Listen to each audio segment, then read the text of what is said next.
این اولین فصل از داستانی بود که هیچکی تصور نمی‌کرد یه روز 20مین سال از حیاتش شروع کنه. پشت همین دکورهای ساده و میزای نچندان بزرگ، پشت دوربینای ثابت و استراب موجی کم سن و سال، اشتیاقی برای فوتبال وجود داشت که سال به سال زنجیروار از 90 به 90 دیگه منتقل شد. من فرزند رسانه ملی هستم.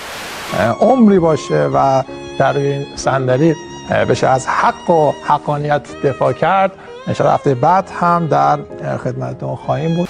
عادل فردوسی پور با انتشار کلیپی در وبسایت رسمی 90 خداحافظی تلخی با مخاطبان خودش داره و شاید این قاب تصویر خیلی کوچیکتر از این حرفا باشه که بخواد بزرگی های شخصی رو نشون بده که 20 سال برنامهش جزء پربیننده ترین برنامه های صدا و سیمای ایران بوده و حالا با لابیگری ها و سیاسی کاری های خاصی دارن از قاب شبکه سوم عادل فردوسی پور رو حذف میکنن. وقتی 90 به اولین بار روی آنتن ظاهر شد، خیلی چیزا با امروز فرق می‌کردن. دود و گوگرد هنوز آسمون پایتخت رو به آغوش نکشیده بود و ساعت‌های زیادی از زندگی مردم شهر پشت ترافیک سپری نمی‌شد. مردم عادت نداشتن قیمت دلار رو مدام از هم بپرسن.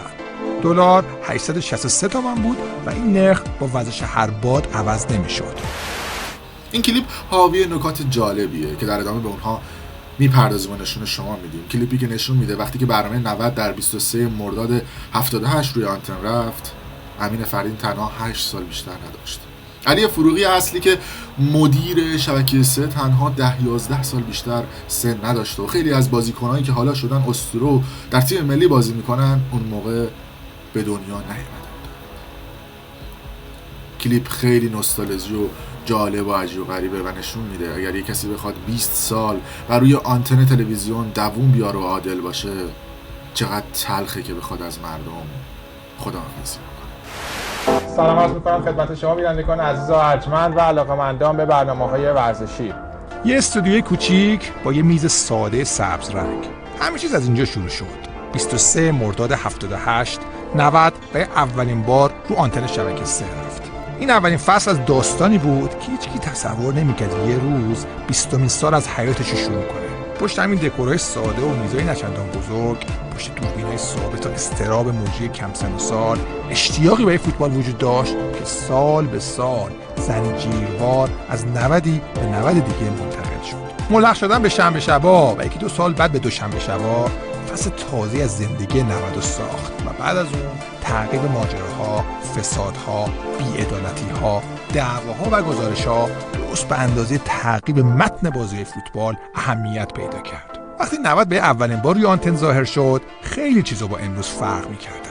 دود و گوگرد هنوز آسمون پایتخت رو به آغوش نکشیده بود و ساعت‌های زیادی از زندگی مردم شهر پشت ترافیک سپری نمی‌شد. مردم عادت نداشتن قیمت دلار رو مدام از هم بپرسن. دلار 863 تومان بود و این نرخ با وزش هر باد عوض نمی‌شد. با 60,000 تومان میشد سکه بهار آزادی خرید. وقتی 90 شروع شد، فقط 7 ماه از تثبیت یه واحد پولی جدید به نام یورو در اروپا می‌گذشت. تابلوی خطر غرق شدن کنار زاینده رود هنوز تضاد طنزآلود نبود و خشک شدن دریاچه ارومیه نه به واقعیت که فقط به متن ترسناک‌ترین کابوس‌ها راه پیدا می‌کرد.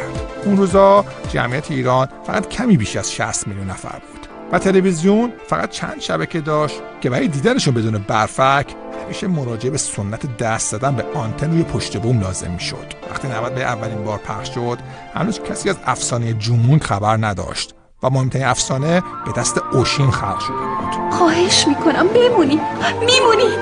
گوشی‌های هوشمند هنوز متولد نشده بودند و اولین تلفن‌های همراه دست مردم گوشی‌های بزرگی بودند که میشد ازشون برای شکستن قند یا کوبیدن میخ به دیوارم استفاده کرد.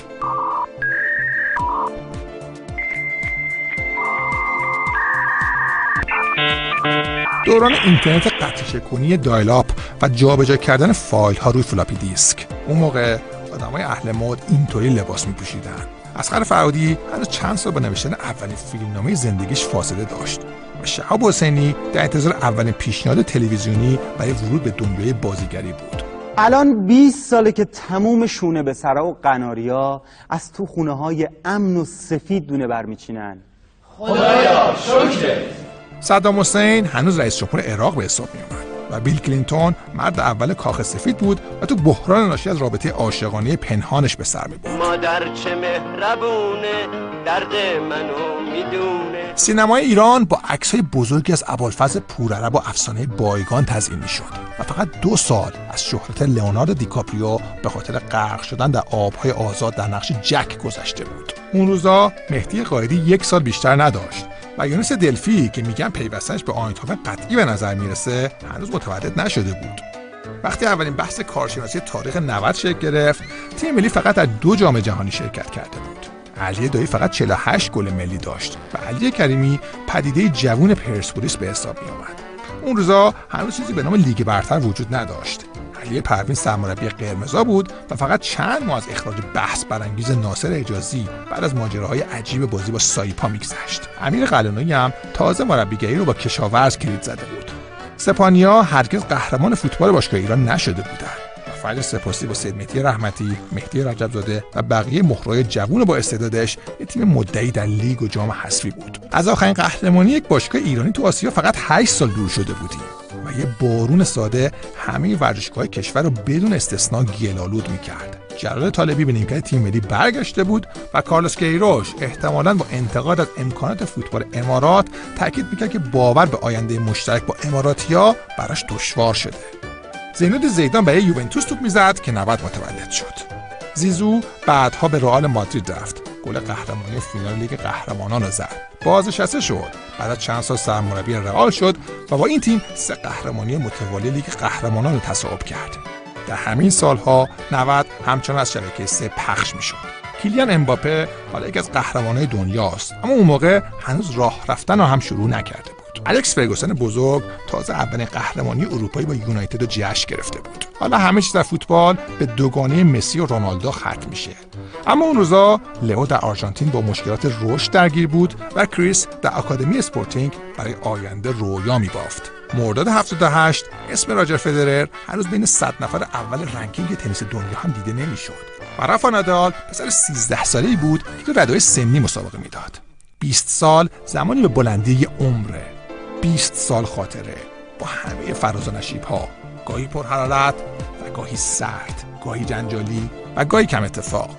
این 20 سال تو دنیا اتفاقای زیادی افتاده، اما وعده دوشنبه شبا هنوزم سر جاش مونده. نشتی بگی امشب 90 دارم، وعده همیشگی 90 مردم، جماعتی که هیچ وقت 90 تنها نذاشتن، که رشته‌های همراهیشون با 90 محکم کردن، چه با درست کردن حلقه‌های 90 و چه با پیام‌ها و پیامک‌های پرشمار. 46 میلیون فکر هفته بعد برسیم به مرز 47 میلیون شماره منحصر به فرد. 90 به این نگاه‌های صبور و وفادار مدیونه، به این تکیه‌گاه‌های مطمئن. 90 برای اونا ساخته شده و میشه. 90 هنوزم یعنی بیخوابی صبح‌های سه‌شنبه و خوابای یواشکی پشت میزای کار و مدرسه. 90 یعنی یه قرار برای حرف زدن از فوتبال با چشمایی که برق میزنن، با قلبایی که فوتبال براشون از مرگ و زندگی هم مهمتره. عمری باشه و در این صندلی بشه از حق و حقانیت دفاع کرد. انشاءالله هفته بعد هم در خدمتتون خواهیم بود. خیلی ممنون نصیر زاده، از شما میانم عزیزم خداحافظی می‌کنیم و خدا نگهدار. کلیپ عجیب و غریب و پرخاطری بود. شاید شما هم وقتی این کلیپ رو دیدید یه سری از خاطرات براتون زنده شد، یه سری از اتفاقات تلخ و شیرین زندگی براتون مرور شد. اگر برای اجرای عدالت بخواید قانون رو در نظر بگیرید، شما حتما نیاز به یک عادل دارید. قانون شمشیر عدالته، اما مردم امینشون رو خودشون انتخاب میکنن. آدما واسه گرفتن حقشون سراغ قانون میرن، اما وقتی میخوان توی ماجرا حق و ناحق رو بفهمن، چشم به یه دهان، یه امین و یه عادل دارن. عادلی که نه زور نظرش رو عوض کنه، نه زیر بار حرف خم بشه. میگن تو کشورهای پیشرفته آدما رو با تخصصشون میشناسن، اما تو کشورهای جهان سوم انقدر روزا خراب هست که سلامت بزرگترین ارزشه و کسی که سالم بمونه قهرمان مردم میشه. پس عجیب نیست کسی که سلامت و تخصص رو همزمان داشته باشه به جایگاهی برسه که هیچ کس تا به حال اونجا نبوده. فوتبالیست حرفه‌ای نباشه و از فوتبال حرف بزنه، اما بیشتر از همه ستاره‌هاش تو دل مردم جا باز کنه.